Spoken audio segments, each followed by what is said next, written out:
Uganda is a nation in East Africa known for its varied geography and agricultural practices.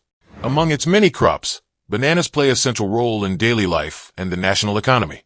For generations, Ugandan communities have depended on bananas as a primary source of food. Similar to how rice functions in several Asian cultures, bananas in Uganda are more than a food item. They form the basis of everyday nutrition for a large portion of the population. Historical records and local traditions indicate that banana cultivation in Uganda has been an integral part of its agricultural practices for centuries. Today, this long-standing relationship continues to influence the country's social and economic landscape. In recent years, Uganda has become a leading producer of bananas.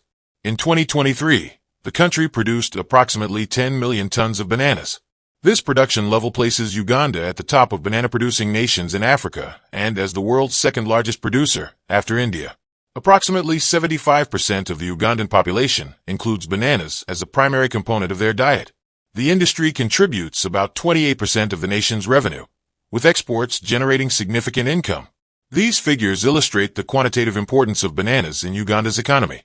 The production process involves thousands of smallholder farmers as well as larger-scale agricultural operations. The industry supports extensive networks of distribution and trade, both domestically and internationally. Detailed statistical reports indicate that the banana sector's output and revenue generation are critical to Uganda's overall economic performance. Large-scale banana production in Uganda results in considerable agricultural waste. The waste generated includes not only banana peels, but also rejected fruits, leaves, stems, and fibers. These components can constitute up to 80% of the total weight of a banana plant. In many urban areas, the existing waste disposal systems are not adequately equipped to manage these high volumes, leading to the accumulation of waste in landfills and open areas. The environmental impact of unmanaged banana waste is significant. The decomposition process in landfills produces methane, a greenhouse gas that contributes to air pollution. Quantitative data on waste volumes and methane emissions have prompted research into better waste management strategies. This data is used by government agencies and agricultural experts to assess and plan improvements in waste processing.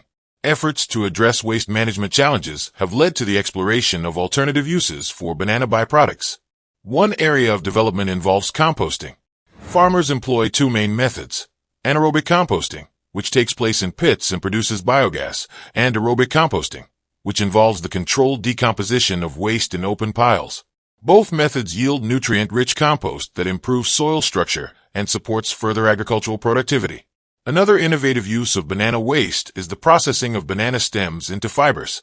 These fibers have found applications in the production of textiles and crafts. Data from local production facilities indicate that converting banana fibers into marketable products has generated additional income for farmers. Moreover, some emerging products include biodegradable items such as hair extensions and vegan leather. These products are being developed with a focus on reducing environmental impact while contributing to economic diversification.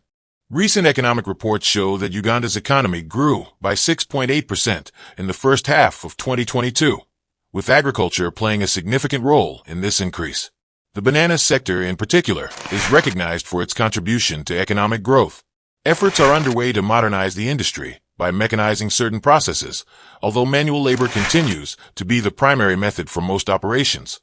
Over 60% of the workforce in the banana sector remains engaged in manual tasks, reflecting the sector's reliance on traditional agricultural practices. In parallel, sustainability initiatives have been integrated into the banana production process. Investment in eco-friendly production methods is increasing, as seen in government-supported programs aimed at reducing agrochemical use. These programs are based on data-driven strategies to lower environmental impact while maintaining production levels. The development of the banana fiber industry also falls under these initiatives, with targeted training programs intended to improve skills and create job opportunities for local populations. Economic analyses of these programs have demonstrated their potential to contribute to both environmental and economic objectives. Despite the successes in production and waste management, Uganda's banana industry faces challenges related to cultivation practices. The predominant cultivation of a single banana variety, the Cavendish, has resulted in limited genetic diversity.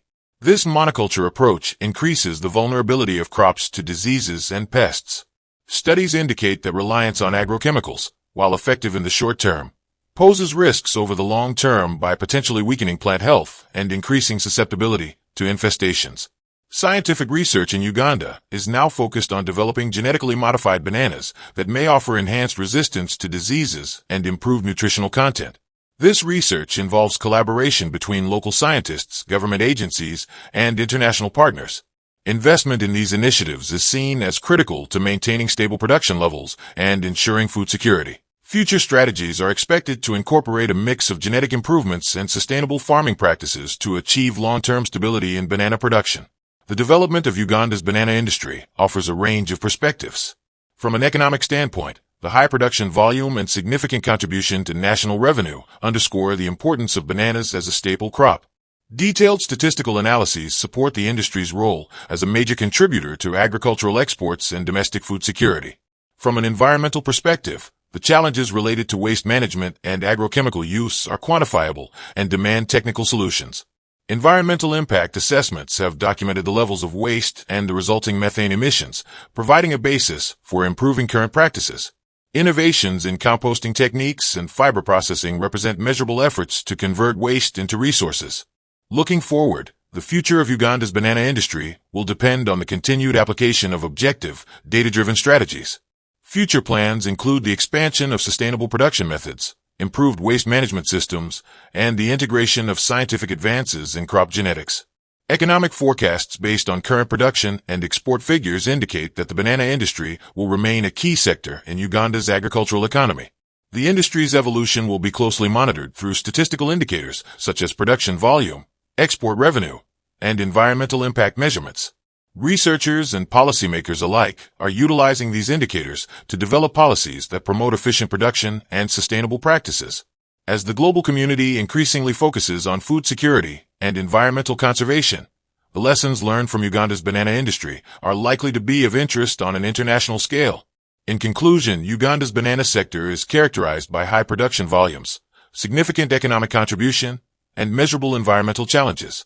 Data collected over recent years provide a clear picture of both the achievements and the areas requiring improvement. Moving forward, objective analysis and continued research will be essential in guiding the industry toward sustainable development and long-term productivity. From its historical importance to its current challenges and future prospects. By focusing on verifiable data and measurable outcomes, the progress and complexities of this sector are clearly outlined. As Uganda continues to develop and implement innovative solutions, the evolution of its banana industry remains a topic of both national and international significance.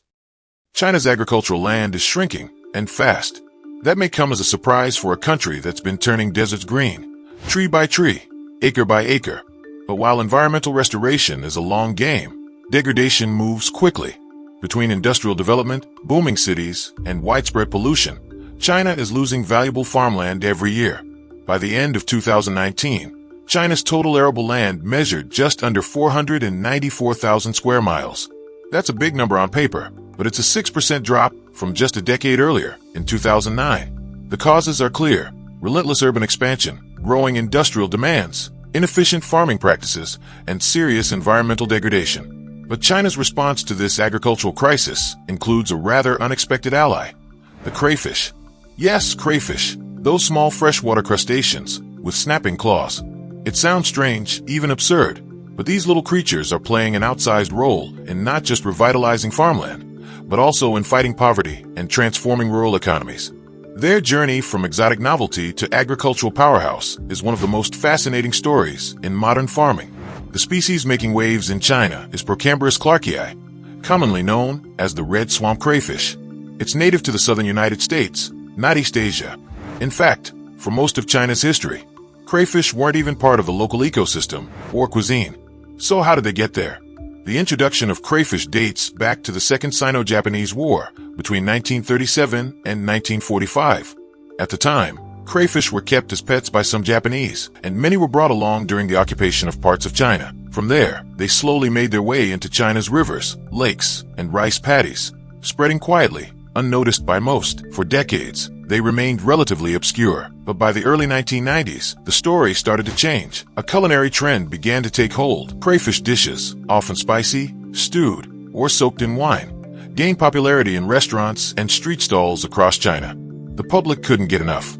It was a culinary explosion that no one saw coming. Today, China consumes over 90% of the world's crayfish supply. That's more than 1 million tons of crayfish devoured each year. With such massive demand, it was only a matter of time before farming operations ramped up. From small family-run ponds to massive industrial-scale farms, crayfish cultivation has become a national phenomenon. According to China's Ministry of Agriculture and Rural Affairs, crayfish farming was already significant back in 2007, with an annual output of 265,000 tons. Less than a decade later, in 2016, that number had more than tripled to 850,000 tons. Wild-caught crayfish added another 49,000 tons to the total. But the real boom was yet to come. By 2022, China's crayfish production reached a staggering 2.5 million tons. The entire industry was valued at over 369 billion yuan, or about 53 billion US dollars. That's more than the GDP of some small countries. Crayfish were no longer just a culinary trend. They had become a cornerstone of the rural economy.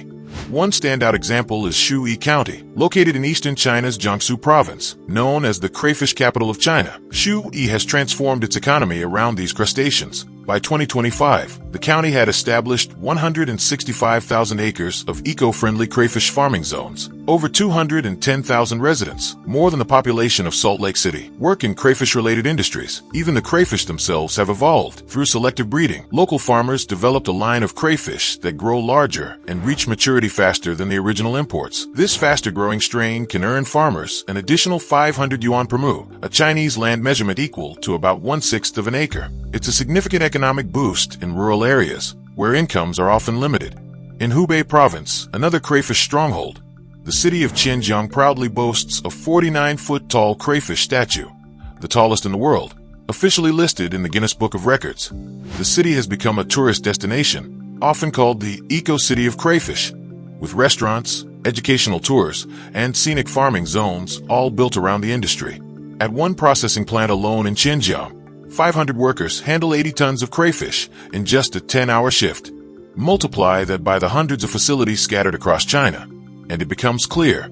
This is not just a food item, it's a national enterprise. But perhaps the most fascinating development of all is how crayfish are being integrated directly into agriculture, specifically into rice farming.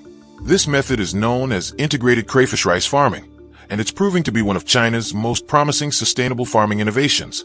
The idea is simple yet ingenious. Farmers plant rice in their paddies as usual, but they also dig circular trenches around the fields. These serve as habitats for crayfish. After the rice is harvested, the leftover straw is left in the field, and the paddies are flooded, creating an ideal nursery for young crayfish. The straw provides warmth and shelter during cooler months and eventually decomposes, becoming food for the crayfish. As omnivorous scavengers, crayfish feed on detritus, decomposing plant material, and small aquatic organisms. Their constant foraging keeps the paddies clean and reduces pests. Meanwhile, crayfish waste acts as a natural fertilizer, releasing organic carbon, nitrogen, and potassium, essential nutrients for rice growth. And there's more. When crayfish die, their bodies decompose and further enrich the soil. This cycle significantly reduces the need for chemical fertilizers and pesticides, resulting in cleaner, healthier rice and less environmental pollution. A study published in the Chinese Journal of Ecological Agriculture monitored integrated crayfish rice systems from 2005 to 2015. The results showed that these systems significantly outperformed traditional monoculture rice fields in terms of soil health, biodiversity, and yield. Before 2014, farmers would rotate between crayfish and rice on the same fields, but the introduction of mixed farming changed everything. By 2015, 93% of local farms in participating regions had adopted this integrated approach. According to a 2018 report by the Ministry of Agriculture, crayfish production in one city doubled in a single year, reaching 70,000 tons in 2017. This method is now widely seen as a way to maximize yields, increase rural incomes, and make use of less fertile soil, all without compromising environmental sustainability. As revolutionary as this farming method is, it's not without its downsides. First, growing rice and crayfish together isn't as easy as it might seem. It requires technical knowledge, careful planning, and precise water management. Crayfish are resilient, but they're also opportunistic feeders. If managed poorly, they can start damaging the rice crop they're meant to support. Then there's the issue of land use. To create permanent crayfish habitats, many farmers dig deep trenches and flood fields year-round. This shift from seasonal to permanent flooding reduces the availability of dry land, especially for winter crops like wheat, barley, and rye. That's a serious concern. while rice remains China's primary grain, with 207.5 million tons produced in 2024. Wheat is close behind at 140.1 million tons. Wheat is essential for bread, noodles, dumplings, and other staples. Reducing wheat output could strain China's food security, especially as demand continues to rise. One striking example comes from the Yangtze River Basin, where over 1.6 million acres of rice and crayfish fields used to support winter wheat cultivation. Now, much of that land stays underwater year-round, making it unsuitable for wheat farming. And that's just one region. This growing tension between aquaculture and dry farming raises important questions. Can China strike a balance between maximizing income from crayfish and protecting long-term grain supplies? Can integrated systems evolve to support both summer and winter crops? Despite the challenges, China's crayfish experiment has captured the attention of the world. It's a rare example of an invasive species being transformed into a tool for sustainable farming, poverty alleviation, and even national pride. From obscure foreign invader to economic driver, crayfish have changed the face of rural China. They've turned remote counties into thriving communities, reduced reliance on chemical fertilizers, and offered a viable path for regenerating degraded land.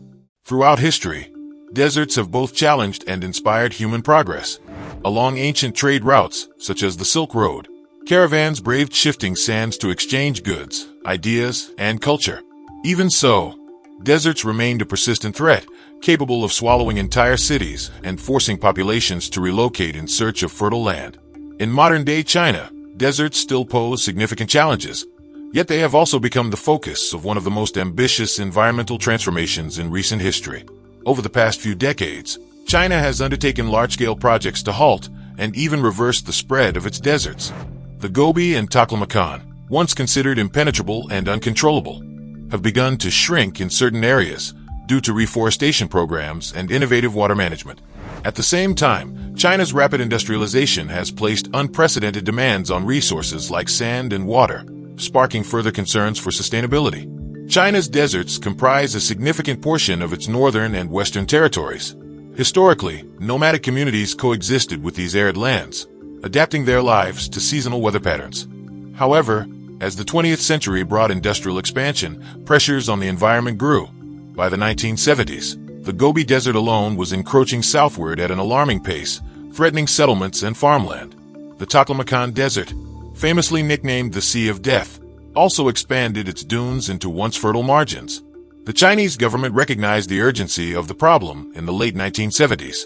By 1978, leaders unveiled a reforestation initiative known as the Three North Shelter Forest Program, also called the Gray-Green Wall.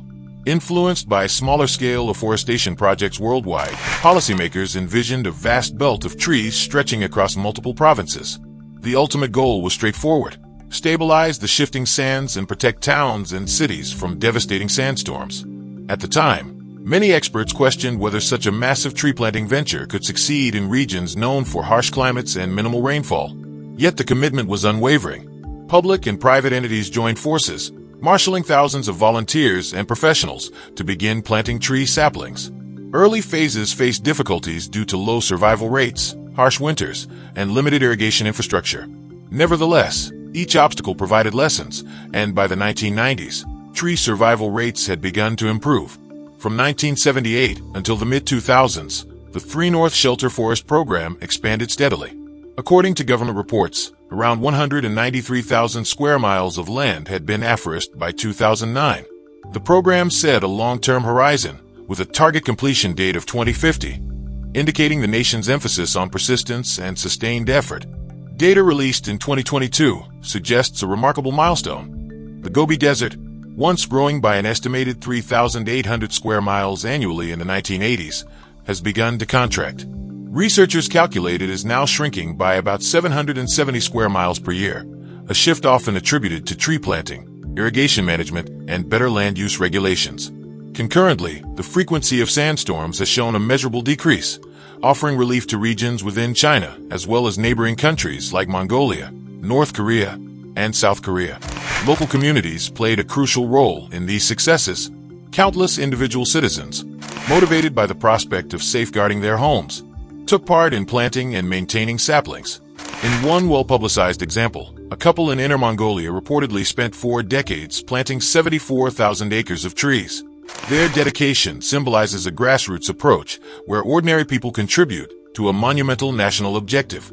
While the Gobi captures much of the media attention, the Taklamakan Desert is equally significant, covering roughly 130,000 square miles. It is China's largest shifting sand desert. Desertification here was so extreme that farmers regularly witnessed dunes advancing onto cultivated plots and roads. In response, authorities launched the Green Belt Project, an extension of the Great Green Wall principle, designed to surround the Taklamakan with a vegetative buffer. This undertaking resulted in a 1,890-mile-long belt circling the desert. Planners introduced hardy plant species such as desert poplars, red willows, and drought-resistant shrubs capable of anchoring the soil. Implementation stretched across 4 decades, concluding major phases in 2022. By that point, approximately 1,715 miles of the belt had been established, with an additional 177 miles left to finish. Local economies benefited as some species planted in the green belt carried agricultural or medicinal value, creating new revenue streams. However, maintaining these desert forests remains challenging, with irrigation systems and continuous monitoring essential to ensuring survival rates. China's leadership also prioritized building infrastructure in previously unreachable desert regions. This serves multiple functions, supporting natural resource extraction, improving transport efficiency, and connecting isolated communities. In the Taklamakan, engineers have constructed 3 major highways across the shifting sands. The oldest, completed in 1995, was primarily intended for oil field development but quickly opened to the public. 2 additional highways followed in the ensuing years to meet growing travel and logistics needs. Each road presented formidable hurdles, especially regarding constant sand accumulation on the pavement. To combat encroaching dunes, China established a network of small irrigation stations at 2.5-mile intervals along the roads. These stations pump water to desert plants capable of stabilizing the sand. Additionally, workers use specialized nets and fences that slow shifting dunes. According to local highway authorities, annual maintenance can involve removing millions of tons of sand to keep lanes clear. Over time, these measures have dramatically improved road safety and usability. Similar challenges arose with the Lingtuan Railway, a 439-mile track running predominantly through remote desert land. High winds and sand buildup initially caused regular disruptions.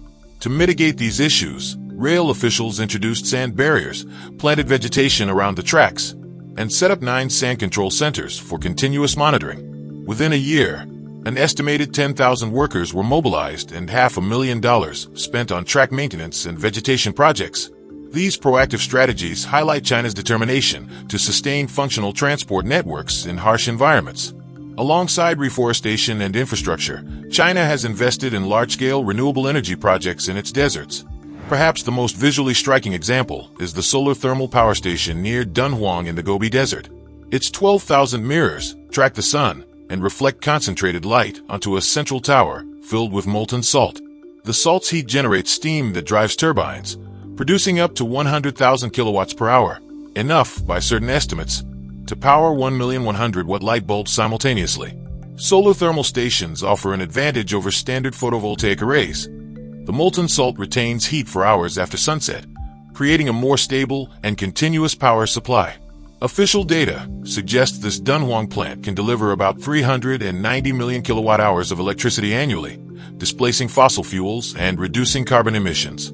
Looking ahead, the success or failure of these initiatives carries implications beyond China's borders. Nations in Africa and the Middle East, facing similar desertification, often look to China's mixed experiences for inspiration and cautionary tales. As desertification threatens roughly 13 million square miles worldwide, efforts to curb its advance could shape future dialogues on climate adaptation, food security, and biodiversity. China's response to desertification is still unfolding. The 3 North Shelter Forest Program, scheduled to run until 2050, shows that the country views its deserts as long-term, strategic concerns rather than short-term obstacles. Ongoing research into drought-resistant species, water-saving irrigation, and renewable energy may pave the way for new breakthroughs. A country once plagued by expanding deserts has proven that human determination can shape landscapes, often for the better. Yet these strides remain delicate, reliant on careful stewardship of resources and balanced economic strategies. Whether these efforts ultimately yield enduring ecological health or create further unintended consequences will hinge on the continuous refinement of technology, policy, and public engagement. China's history of monumental construction stretches back over 2,000 years, with projects like the Great Wall and the Grand Canal standing as symbols of human tenacity and vision. These early feats, achieved through vast mobilization of manpower and rudimentary tools, shaped trade, territory, and culture across centuries.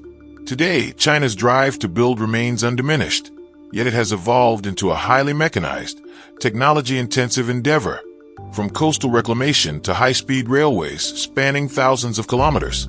The country's approach to infrastructure development has undergone a sweeping transformation. This modern momentum is powered by an arsenal of unprecedented mega-machines, each capable of completing projects at speeds and scales that were once unimaginable.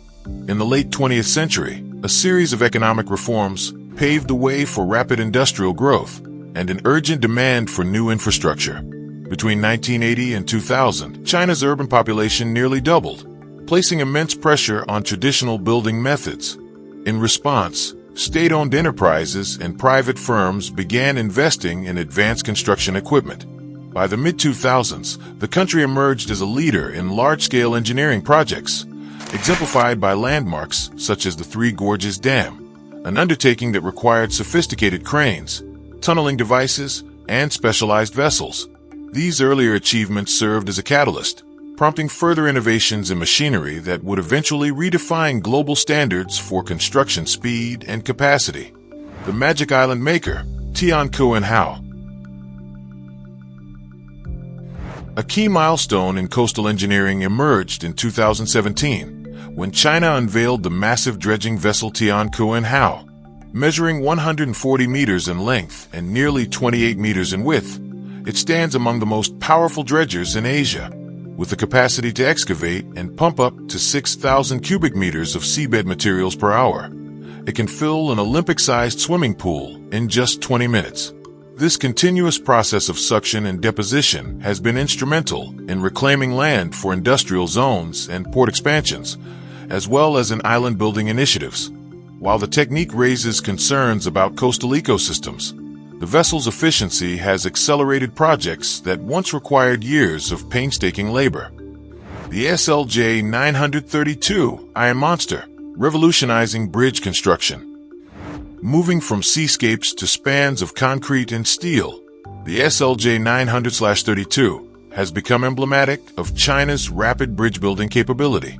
Launched in the 2010s, this 91-meter-long machine, often referred to as the Iron Monster, moves on 64 wheels subdivided into 4 sections, each capable of rotating 90 degrees. By aligning itself with pre-existing bridge columns, it lifts and places prefabricated segments with remarkable precision. This approach reduces the need for extensive scaffolding, lowers labor costs, and improves safety conditions. Early estimates suggest the SLJ 932 can place a new span every 24 minutes, potentially completing over 700 bridge segments throughout its service life. As part of the Belt and Road Initiative, these machines facilitate the construction of expansive overpasses that link remote regions, transforming local economies in the process. The 1,000-ton level girder erection machine. For cross-sea high-speed railway projects, China has deployed a 1,000-ton level girder erection machine designed to operate in harsh coastal and oceanic conditions, often measuring over 160 meters in length. This specialized equipment integrates more than 15,000 individual components. Its standout feature lies in its endurance, as it can withstand high-velocity winds and corrosive saltwater environments. This capability enables construction to progress with minimal downtime, even during challenging weather. By speeding up segment placement and eliminating certain manual steps, the machine exemplifies how China's construction sector merges size with cutting-edge technology. Many infrastructure planners point to these innovations as contributors to the consistent expansion of the country's high-speed rail network, already the largest of its kind in the world. Fast-tracking railway development, the CYP 500. High-speed rail forms a critical component of China's blueprint for economic growth, linking distant cities and fostering trade. At the heart of this vision are machines like the CYP500, a rapid track-laying system capable of laying 2 kilometers of railway track in a single day. Older methods might achieve a few hundred meters in the same time frame, making this device a major breakthrough for on-site efficiency. Each unit is equipped with synchronized cranes that hoist rails and concrete sleepers, positioning them with precision before sealing them into place. These systematic steps reduce manual labor, enhance safety, and keep projects on schedule. By enabling quick completion of tracks through mountainous and urban regions alike, the CYP500 has allowed China's railway network to reach over 40,000 kilometers of high-speed lines as of the early 2020s. Going underground, CRCHI tunneling machines. China's focus on connectivity also extends below the surface. Tunneling machines produced by the China Railway Construction Heavy Industry Corporation, CRCHI, often reach diameters of up to 15 meters, making them among the largest tunnel borers worldwide. They combine impressive torque, sometimes exceeding 40,000 Newton meters, with advanced laser guidance. This setup enables simultaneous excavation and lining of tunnel walls, minimizing potential collapse and erosion. In urban centers such as Beijing, Shanghai, and Guangzhou, these machines have delivered new subway lines ahead of tight deadlines, alleviating congestion for millions of commuters. In mountainous provinces, similarly configured tunnel borers drill through challenging rock formations to pave the way for expressways and high-speed rails. These feats underscore the integral role of mechanized tunneling in China's broader infrastructure strategy. Heavy lifting, XCMG 4,000-ton crawler crane. For projects requiring massive lifts, like placing large prefabricated components in power plants or erecting wind turbines, China has turned to crawler cranes with previously unthinkable capacities. The XCMG 4,000-ton crawler crane exemplifies this. Capable of lifting loads equivalent to 4,000 average sedans at once. Standing at over 100 meters in height when configured for maximum lift, it leverages a robust lattice boom and complex counterweight system. Its ability to place massive sections with millimeter precision has redefined how engineers approach plant construction and industrial assembly. By making it feasible to pre-build large modules off-site, the crane reduces assembly times and improves quality control, benefiting projects that emphasize safety, like nuclear facilities. Zoomlion ZC32000, another giant in the crane world. Another record-setting crawler crane is the Zoomlion ZC32000, with a 3,200-ton lifting capacity and a maximum height of around 178 meters. It competes on a global scale for heavy lifting applications.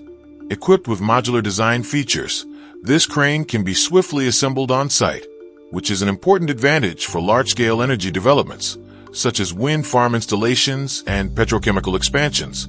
Operators can maneuver multi-ton components with millimeter-level accuracy, a critical factor for delicate equipment like reactor vessels.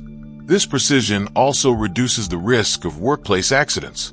Since its debut, the ZCC32000 has become a mainstay for large contractors, illustrating the growing demand for high-capacity lifts in China's evolving industrial landscape. In pushing the limits of engineering, China's construction boom offers a glimpse into a future in which large-scale building may be measured not only by speed, but by the broader impacts it leaves on communities and the planet.